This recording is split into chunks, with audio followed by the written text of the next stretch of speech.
rahasia. Pokoknya ikut aja, kita mau nyekar nih ke ke makam. Takut. Pokoknya kalian harus ikutin kita. Dadah, ikutin. Ikutin kemana? Kita mau nyekar. Jadi kita sebenarnya mau ke Karpesnya. Buset.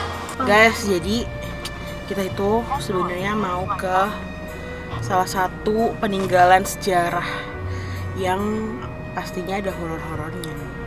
Jadi ikutin terus Mbak Nuri. Look at the view. Gedongan banget.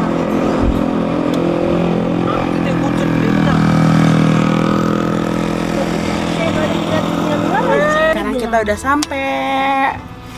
Siap-siap, aku mau bawa kemana? Follow me on Instagram.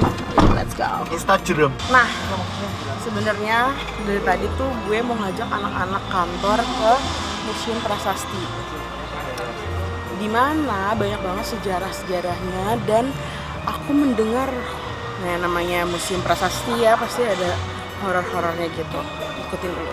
Nah guys, yang gue tahu tuh di belakang gue ini ada peti Bung Hatta dan peti Soekarno. Mendekat ayo.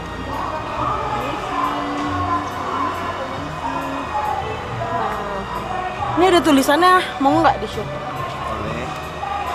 Kok gue takut ya? Coba. Iya. Ini sih. Nah kalau yang di sebelah sini Bung Karno. Petinya Bung Karno. Ini peti asli loh guys. Jadi kita sambil belajar juga ya di sini.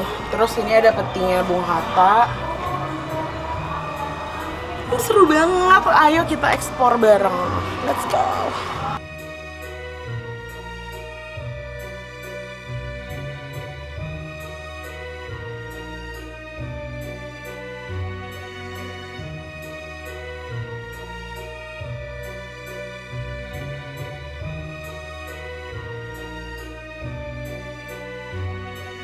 Ini apa nih katanya? Ini katanya museum, salah. Ini namanya Makam Van der Grinten. Katanya sih pastor Kayak pastor ya. di Batavia dulu. Ini tuh punya siapa, Madam? Ini kuburannya siapa, Madam? Nah di belakang kita tuh ada kuburan yang namanya Kapiten Jazz. Oke. Jazz.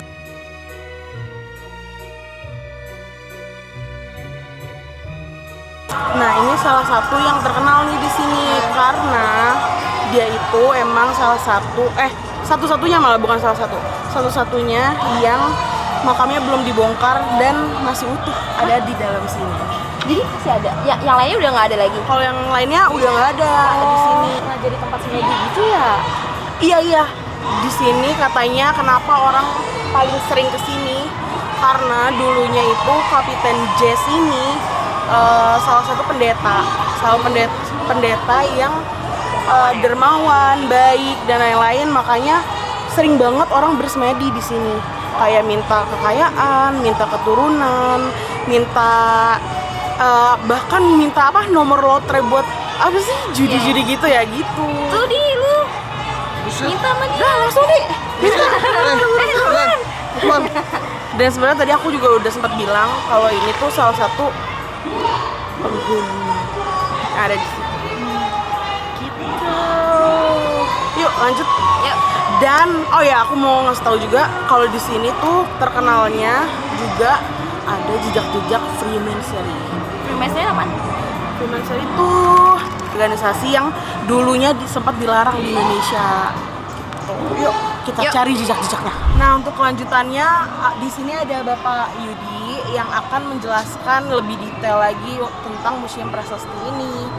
Aku dibantu sama Pak Yudi. Oke, kita ikuti. Ya, baik. Jadi memang di museum kita ini ada beberapa batu-batu nisan yang ada hubungannya dengan simbol-simbol Freemason. Ya, di antaranya adalah Skull and Bones, Snake and Brotherhood, ada Obelix, ada lidah api, ada King Butterfly, terus ada Baphomet dan simbol yang berhubungan dengan kayak guci-guci gitu ya. Jadi semuanya memang katanya nisan yang ada hubungannya dengan simbol orang-orang Freemason itu pasti ada simbolnya, karena mereka juga ingin memperkenalkan diri bahwa dia itu bukan orang sembarangan. Jadi ya, dia juga pernah mengikuti salah satu organisasi yang cukup populer di masa itu. Bahkan saking banyaknya pengunjung yang ingin mengetahui tentang apa sih simbol Freemason itu, apakah benar itu aliran bawah tanah atau aliran yang dilarang ya. Bahkan akhirnya kita pernah membuat pameran ya tahun 2023 ya, kalau tidak salah. Nanti saya akan kasih selebaran buku panduan pameran yang pernah kita buat tentang Freemason. Mungkin untuk saat ini saya hanya akan menunjukkan siapa-siapa aja yang orang-orang yang pernah dimakamkan di sini yang memakai simbol-simbol Freemason itu sendiri. Oke, boleh. Oke, mau Pak. Pertama-tama kita kemana nih Pak? Nah, di sini. Oh di sini. Ya, ini kita sebutnya museum karena ini bangunan asli yang kita tidak rubah-rubah dari mulai struktur bangunan dan pagar si bangunan ini sendiri. Jadi ini asli dari zaman Belanda, ya. Untuk mengetahui mana yang asli dan tidak, biasanya kalau besinya itu mereka tidak pakai las, tapi pakai dibaut. Ya, karena mungkin zaman itu belum ada las ya, jadi pakai baut. Dan ini adalah makam family dari A.J. van Delden, salah satu pejabat tinggi Belanda. Kalau kalian pernah membaca buku Jakarta Secret, ada yang pernah baca? Tahu artikelnya. Artikel ya, itu novel ya, Jakarta Secret. Nah, ini nama ini pernah ditulis di ada sangkut pautnya dengan nama novel itu. Ya, yang dipercaya menjadi salah satu anggota perkumpulan itu. Ya, disinggung-singgung lah ya. Kalau dilihat dari jabatan suaminya sangat mungkin sekali, karena biasanya orang-orang Freemason itu orang-orang yang high class. Ya, bahkan Van Delden sendiri sampai meninggal di Kobe, Jepang. Ini menandakan bahwa aktivitas dia itu sering kali berangkat ke luar negeri ya, karena dia juga pernah membuka jalur perdagangan dari Batavia ke Australia dan sampai dibuat buku judulnya A Voyage to Australia, dan bukunya itu masih bisa dilihat di situs Amazon.com. Ya. Rata-rata kalau Freemason itu arsitek ya. Oh, Ya, karena kan dia punya simbol jangka dan penggaris. oh iya. Ya, dan sebenarnya mereka itu kan Freemason, orang-orang bebas. Jadi sebenarnya mereka itu tukang batu. Kalau tukang batu, kalau di Eropa itu tukang batu itu mempunyai skill yang luar biasa. Karena kan kita bisa lihat karya dari tukang-tukang batu di zaman mungkin tahun 1200, kayak kastil gitu ya. Nah, karena dia merasa punya skill ngumpulin daripada orang biasa, mereka gaulnya nggak mau nyampur-nyampur. Akhirnya mereka ngumpul sini dan mereka gitu ya. bikin organisasi. Nah, tapi kan di dunia modern tukang batu itu disebutnya arsitek. Kenapa tukang batu bisa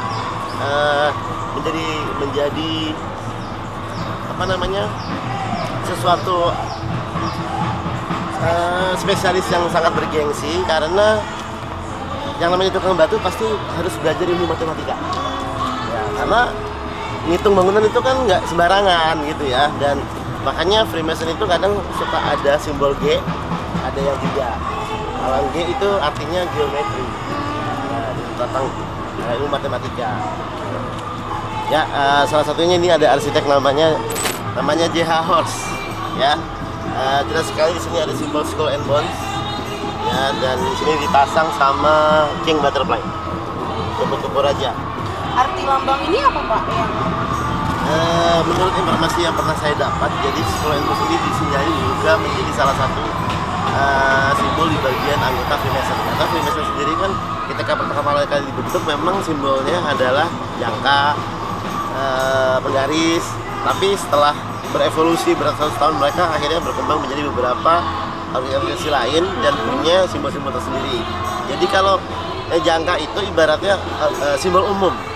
Tapi kalau yang ke bawah-bawahnya kayak Illuminati, kayak Skull and Bones, itu mereka sudah ke spesifik ya. Katanya kalau yang ini, karena dia sudah pakai simbol King Butterfly, artinya ini dia sudah masuk ke tingkatan 13. Artinya kalau kita bisa disebut Mahaguru. Mahaguru. Atau yang pemimpinnya lah, Oh, iya. ketua loji itulah, begitu kan. Nah, jadi kenapa disebut Mahaguru? Karena kupu-kupu itu kan sudah melewati beberapa kali metamorfosis ya, dari mulai ulat ke pompong kupu-kupu, jadi sudah yang paling atas. Nah, salah satu jasanya di tahun 1845 dia ditugaskan untuk membuat sebuah gereja oleh Raja Willem I. Jadi proyeknya nggak main-main nih, dari Raja Willem I Belanda.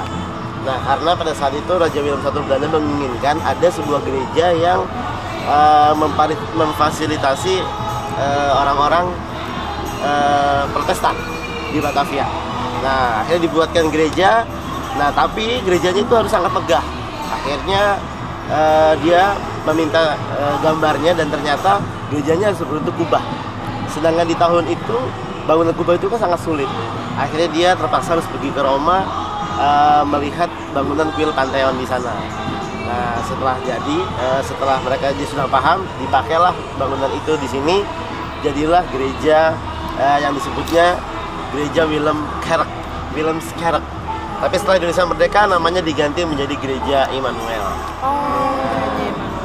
Jadi Gereja Immanuel itu bangunannya kubah, depannya pilar. Kubahnya itu kalau di kuil Pantheon aslinya tengahnya bolong. Makanya Gereja Pantheon itu atasnya ada tutupnya. Karena yang ditiru itu kuil dewa penyembah benda langit. Makanya tengahnya bolong. Dan Gereja Pantheon itu salah satu gereja yang anti getaran gempa, karena fondasinya itu terdiri dari 10.000 kayu dolken. Makanya ada yang pernah ke Gereja Immanuel? Belum. Nah, itu bisa dibuka untuk umum ya, bisa buat wisata ya. Jadi dia fondasinya 3 meter kalau nggak salah, karena ada kayu dolkennya. Nah, ini arsiteknya kurang lebih 4 tahun ya dia proses pembangunannya. Sebenarnya Freemason tuh banyak kasih sumbangsi gitu ya ke rakyat Indonesia kayaknya. Ke masyarakat sebenarnya ya. Secara umum kan anggota Freemason itu kan orang elit. Nah, makanya G itu kadang diaplikasikan geometri atau gods. Artinya kalau yang ada G itu pasti mereka Udah tingkat harus beragama ketika masuk ke Freemason. Artinya dasarnya sudah ada. Tapi ketika mereka sedang berkumpul, itu mereka tidak boleh membicarakan politik dan agama. Nah, hanya membicarakan keberlangsungan organisasi. Tapi di area berkumpul itu kan kita akhirnya kenal. Misal saya yang punya Sampurna, Anda punya Trans TV, mungkin pas ketemu nggak ngomongin itu, di luar kan kita nggak tahu. Nah, bagi yang ingin cepat punya koneksi ke orang-orang high class, harus bisa masuk Freemason. Freemason. Karena mungkin kalau saya pengen ketemu kamu langsung susah, tapi gara-gara organisasi itu jadi bisa ada connecting di situ. Nah, di situ simbol Illuminati-nya. Ini terbuat dari perunggu ya? perunggu. Iya, ini besi ya. Ini persaudaraan gunung. Oh, ini tuh ular ya? Iya, ular gigit ekornya. Jadi persaudaraan yang nggak putus. Oh, persaudaraan yang nggak putus. Bisa dilihat yang memakai simbol ini misalnya paling megah. Karena kalau sekarang ini ketua BPK. Dulu namanya Pengawas Pendapatan Nasional Hindia Belanda. Jadi ya salah satu pejabat Hindia Belanda. Mungkin suksesnya itu juga menjadi karena dia ikut anggota Freemason. Makanya dia menunjukkan bahwa dia bukan orang sembarangan. Oke. Itu lambangnya ya guys. Tuh. Ular bukan sembarang ular nih, ular Freemason nih bos. Saya bilang. Illuminati. Katanya ini pernah dipakai salah satu perusahaan telekomunikasi, Vodafone. Vodafone itu kan bulat gitu kan. Nah, ini nisannya nyonya E.A. Rasubon. Jadi ditulis di situ dia suaminya namanya Jeremias Skill. Ya, punya E.A. Rasubon sendiri meninggalnya di tahun 1855. Sedangkan Jeremias Skill ini meninggalnya tahun 1852. Nah, rumah si Jeremias Skill ini dulu berdiri di jalan yang namanya Freemansland. Freemansland itu bahasa Belanda, bahasa Inggrisnya Freemason. Nah, jadi ada di Jakarta itu jalan Freemason. Artinya di sekitar situ pasti ada orang-orang anggota Freemason.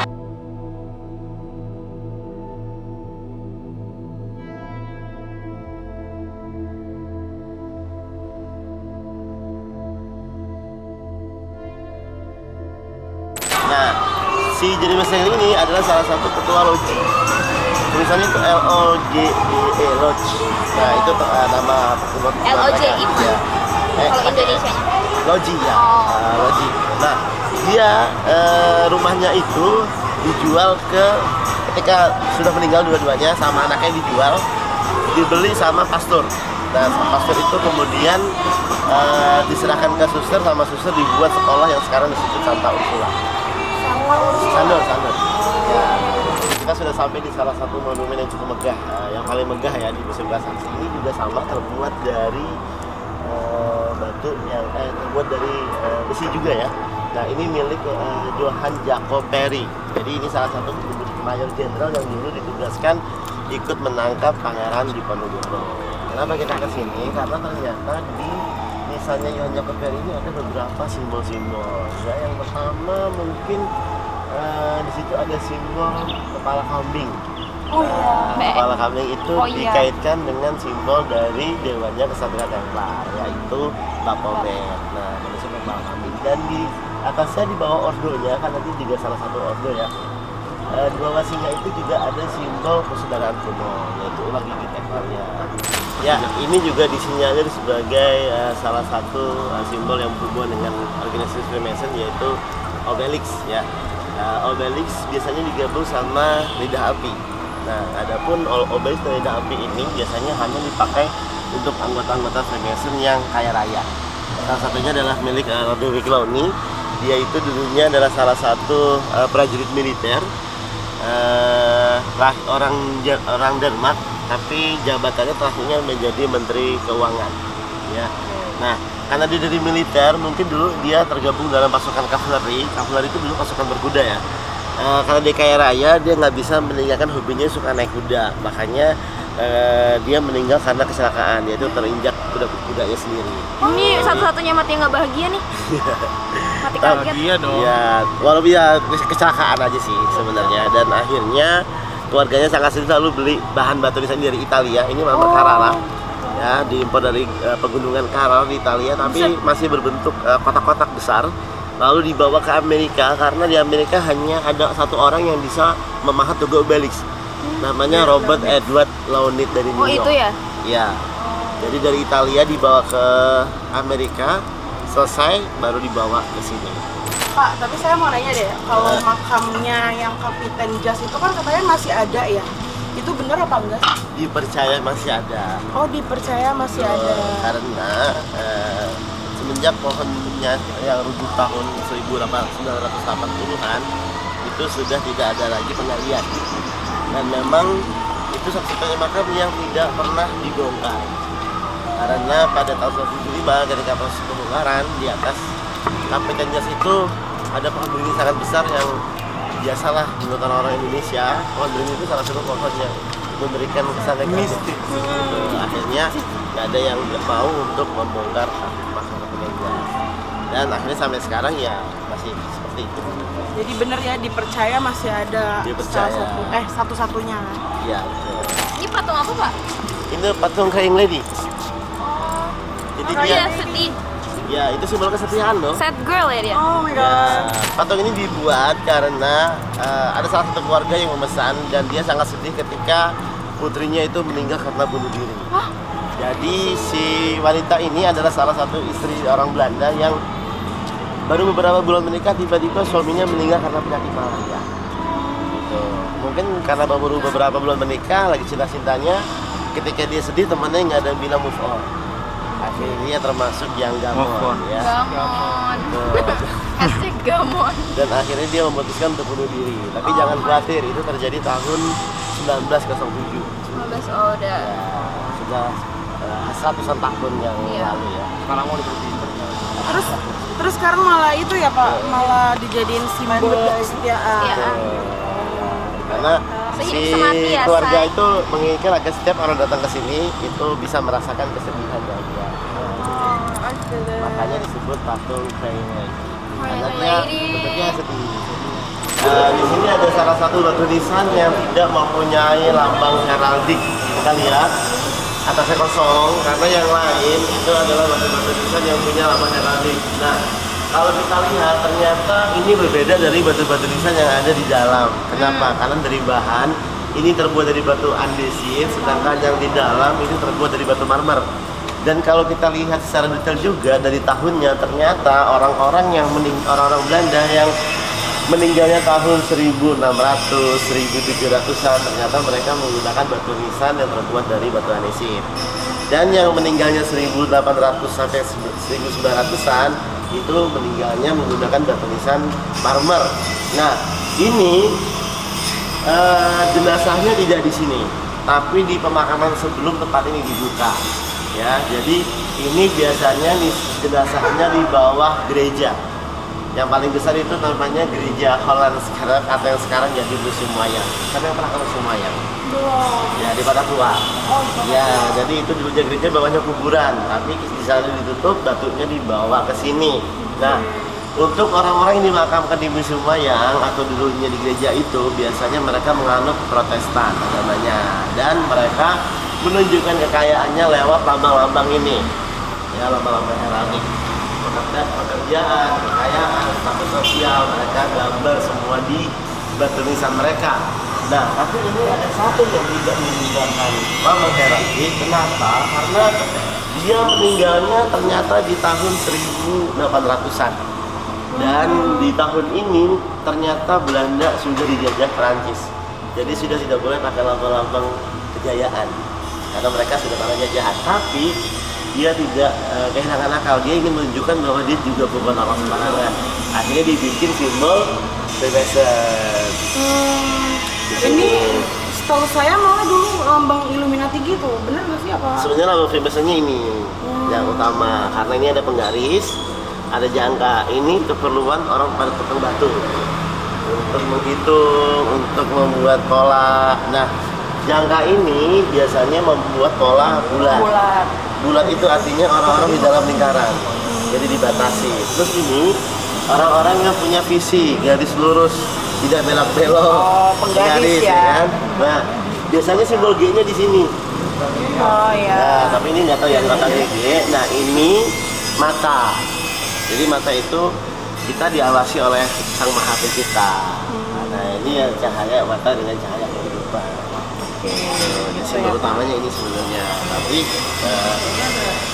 perkembangannya sih sudah banyak, karena mereka kan menganut kitabnya itu dari aliran Mesir kuno pada saat itu, dari Mesir. Nah guys, tadi kita udah dengerin penjelasan dari Pak Yudi tentang adanya organisasi, salah satu organisasi bersejarah di Indonesia.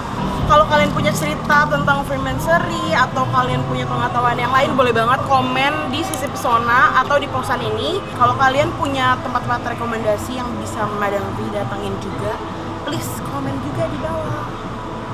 Thank you for watching. Guys, jadi kita udah di kantor dan kita makan, lapar banget, parah, mampus. Terus tadi juga di jalan macet. Tapi kita masih mau berbincang nih. Jadi ayo kita berbincang. Nah, kalau dari aku sih paling penjelasannya ternyata kata Hanum tuh ada beberapa penjelasan lagi yang belum begitu lengkap gitu loh dari masnya. Dari Pak siapa? Pak Yudi. Pak Yudi. Iya. Jadi apa tuh? Ya tadi habis lihat dari artikel berita gitu. Katanya yang ini loh, kamu inget kan lambang ular di ekornya sendiri? Ingat. Nah, kan tadi kata bapaknya itu melambangkan tali kekeluargaan yang kekal abadi ya, kayaknya. Yang tak pernah putus. Iya ya, tak pernah putus kan. Nah ternyata dia tuh ada dua arti dari lambang ular tersebut. Pertama, ular kan berarti immortalitas atau tidak mengenal kematian kan. Nah katanya itu karena ular sama seperti kepiting yang selalu berganti kulit untuk jadi dora. Emang kepiting ganti kulit ya? Iya. Oh, baru tahu gue. Oh gitu. Kedua, ular itu menggigit ekornya sendiri. Nah kata ahli sejarah, dia tuh menjelaskan bahwa lambang itu pertanda lingkaran sempurna atau kehidupan yang kekal setelah kematian. Oh iya, jadi beda ya. Mungkin kayak penjelasan lebih dalamnya lagi kan. Mungkin tadi kurang dalam. Terus kan tadi bapaknya bilang lambang lainnya tuh yang tengkorak sama tulang dengan bulir gadung itu Kak.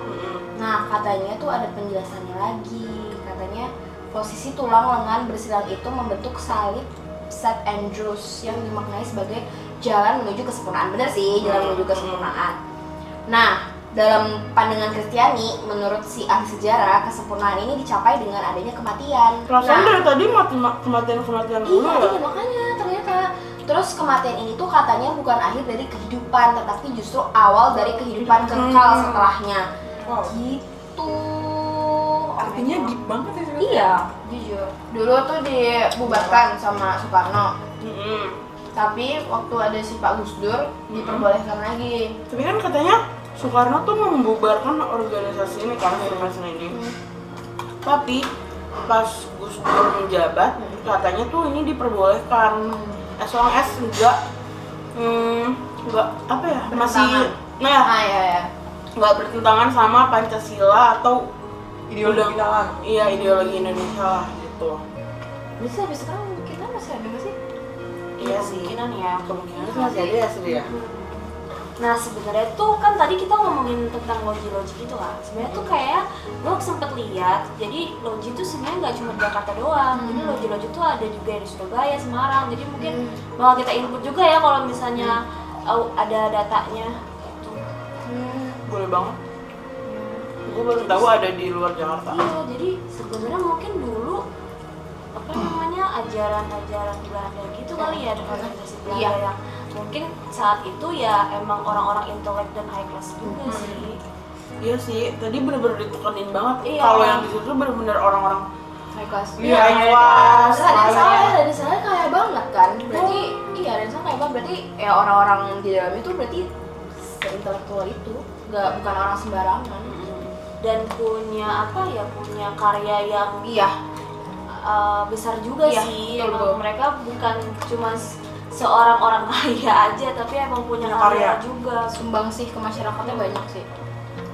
Kayak gedung Bapenas kan sebenarnya bikinan dia kan. Sekarang ternyata bisa dipakai. Gitu-gitu juga kan ini ya, lumayan bermanfaat.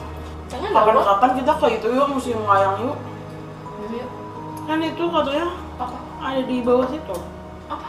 Iya, katanya tadi kan Jenazahnya. mayat itu Oh. prasasnya dipindahin ke museum prasasti, tapi mayatnya masih ada di bawah itu kan. Yang gede aja ya? Jadi museum wayang tadinya tuh gereja. Nah kan orang-orang kayak gitu mestinya kuburnya di bawah meja. Dikuburnya di bawah gereja kan. Nah sekarang jadi museum wayang, tapi kata bapak. Oh banget musim wayang lagi, wayang juga sakral banget.